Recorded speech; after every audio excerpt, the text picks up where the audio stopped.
Hello नमस्कार दोस्तों, स्वागत है आपका अपने यूट्यूब चैनल स्मार्ट स्टडी में। तो दोस्तों, आज की क्लास सीटेट की क्लास है, जिसमें सीटेट मतलब हिंदी भाषा के 15 क्वेश्चन पूछे जाते हैं सीटेट में, जिसमें एक गद्यांश होता है और एक पद्यांश होता है।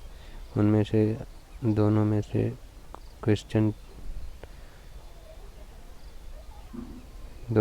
क्वेश्चन छांटने को आते हैं। तो आइए देखते हैं गद्यांश। पहला पैराग्राफ है जो पद्यांश का है। देखते हैं इसमें कि ये जो है 106 से 111 क्वेश्चन की संख्या रहने वाली है, क्रम संख्या। तो कविता की पंक्तियाँ पढ़कर निम्नलिखित प्रश्नों में सबसे उचित विकल्प चुनिए। तो आइए देखते हैं।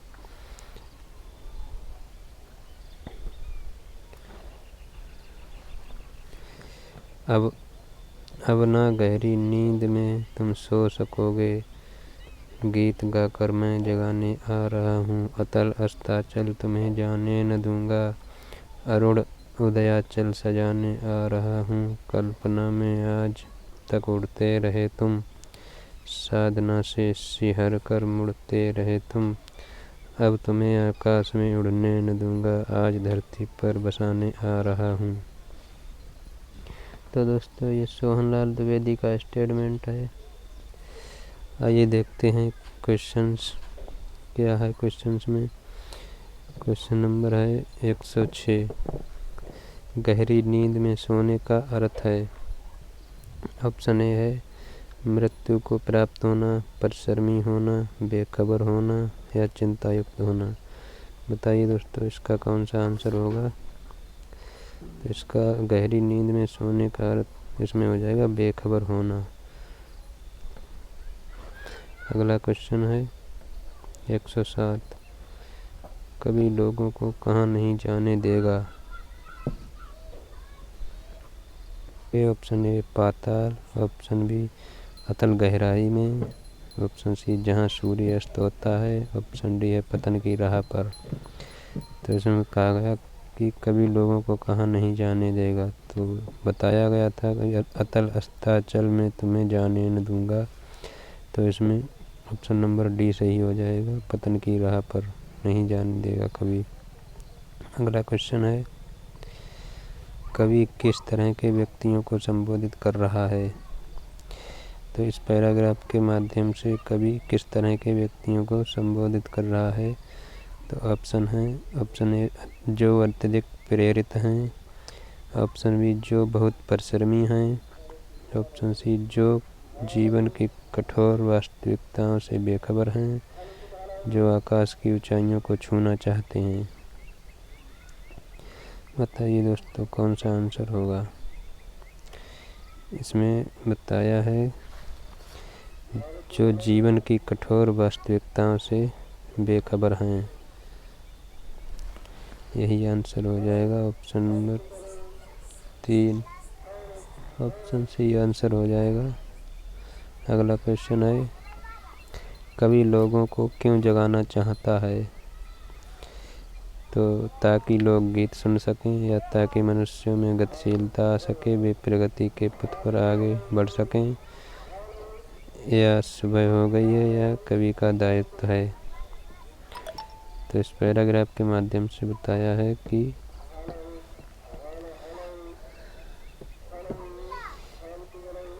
ऑप्शन नंबर बी सही है इसमें, ताकि मनुष्यों में गतिशीलता आ सके और वे प्रगति के पथ पर आगे बढ़ सकें, इसलिए कवि जगाना चाहता है। क्वेश्चन नंबर 10, अतल अस्ताचल तुम्हें जाने न दूंगा पंक्ति में कौन सा अलंकार है। श्लेष, उपमा या फिर रूपक या अनुप्रास। बताइए दोस्तों, कौन सा हो जाएगा। तो इसमें अतल अस्ताचल दोनों जगह आ का प्रयोग हुआ है, यानी कि वर्णों की आवृत्ति हुई है, तो यहाँ पर अनुप्रास अलंकार हो जाएगा। अगला क्वेश्चन है, कविता का उपयुक्त शीर्षक हो सकता है। हर्ष, कोलाहल, आकाश या जागृति। तो इसमें कवि जो है लोगों को जगाने का काम कर रहा है, तो इसमें जागृति हो जाएगा ऑप्शन नंबर डी। अगला गद्यांश है कि गद्यांश को पढ़कर निम्नलिखित प्रश्नों के सबसे उचित विकल्प चुनिए। तो आइए दोस्तों देखते हैं। गद्यांश काफ़ी बड़ा है, आप लोग वीडियो को पुश करके गद्यांश को पढ़ सकते हैं। तो आइए देखते हैं कि मनु बहन ने पूरे 3 दिन की डायरी लिखी, लेकिन एक जगह लिख दिया सफाई वगैरह की।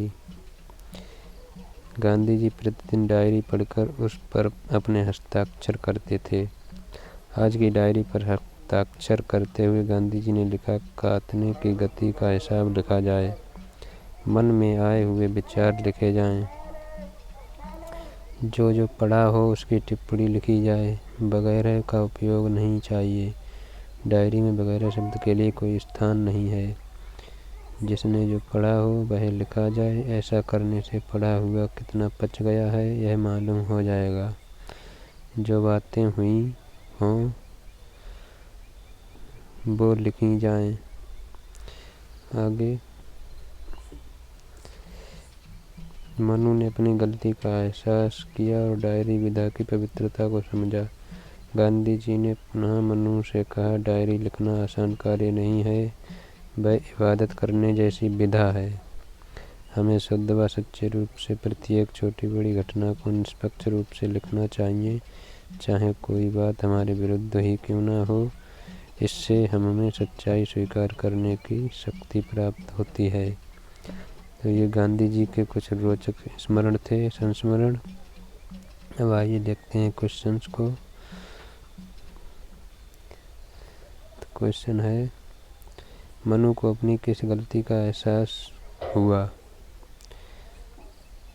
उन्होंने गांधी जी की बात नहीं मानी थी, मनु ने डायरी में काटने की गति का हिसाब लिखा था, या फिर उन्होंने डायरी में सही सही बातें लिखी थी, या फिर उन्होंने डायरी में वगैरह शब्द का प्रयोग किया था। तो दोस्तों इसमें आंसर नंबर डी हो जाएगा, वगैरह शब्द का प्रयोग किया था। पैराग्राफ के शुरू की तीसरी लाइन में ही दिया हुआ है।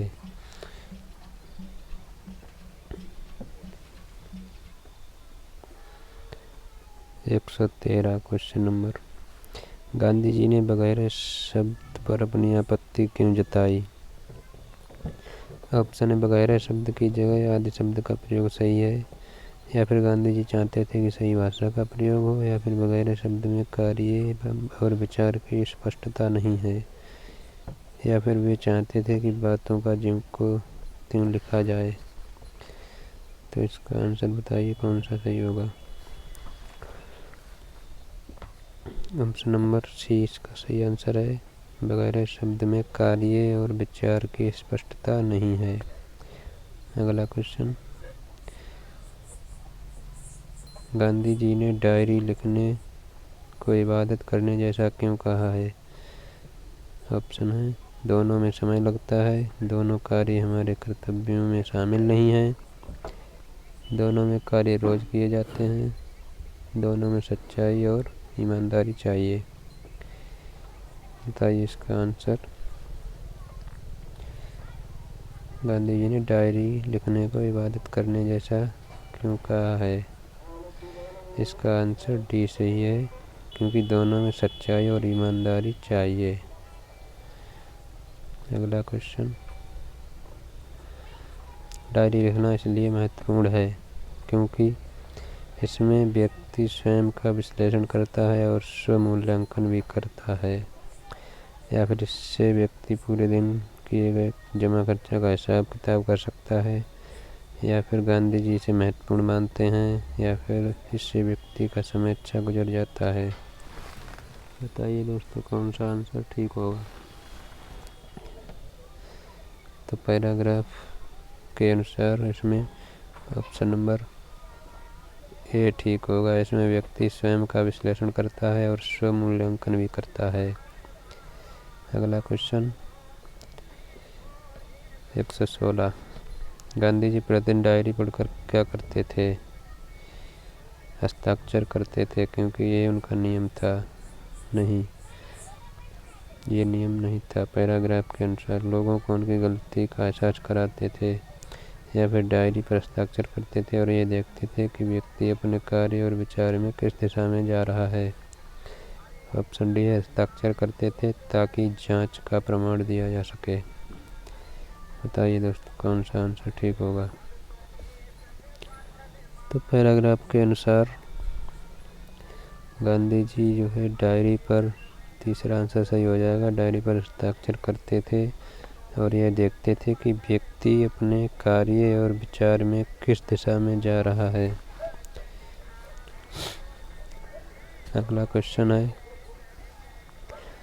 प्रतिदिन शब्द में कौन सा समास है? ये क्वेश्चन जो है पैराग्राफ से, मतलब शब्द ये प्रतिदिन वर्ड जो है पैराग्राफ से लिया गया है, लेकिन इसका आंसर जो समास पूछा है ये अलग से पूछ दिया है। तो पैराग्राफ पढ़ना ज़रूरी है, लेकिन सारे क्वेश्चन पैराग्राफ से नहीं होते। ये तो ऐसे ही हो जाएगा कि इसमें कौन सा समास है। इसमें अव्ययीभाव समास हो जाएगा, प्रतिदिन। अगला क्वेश्चन, पढ़ा हुआ कितना पच गया है, क्या अर्थ है इसका? कितना, ऑप्शन है कितना सही उच्चारण के साथ पढ़ा है, ऑप्शन बी पढ़े हुए का कितना विश्लेषण किया, या फिर पढ़ा हुआ कितना समझ में आया, या फिर पढ़ा हुआ कितना आत्मसात किया है। बताइए दोस्तों, इसका कौन सा आंसर होगा? पैराग्राफ के अनुसार इसका आंसर ऑप्शन नंबर डी हो जाएगा, पढ़ा हुआ कितना आत्मसात किया है। अगला क्वेश्चन है, कार्य शब्द का तद्भव रूप बताइए। इसमें भी पैराग्राफ की कोई आवश्यकता नहीं, ये अलग से आंसर है इसका। सेवा या फिर कारज या फिर काम या फिर काज, कौन सा तद्भव होगा कार्य का? कार्य का तद्भव शब्द काज हो जाएगा, ऑप्शन नंबर सी। अगला है,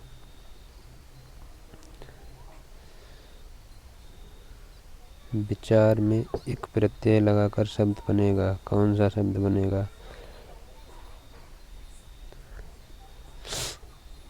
ऑप्शन है वैचारिक या विचारिक या विचौरिक या फिर वैचारिक। तो ऑप्शन नंबर इसका डी आंसर सही हो जाएगा, वैचारिक। विचार में एक प्रत्यय लगाने से वैचारिक शब्द बनेगा।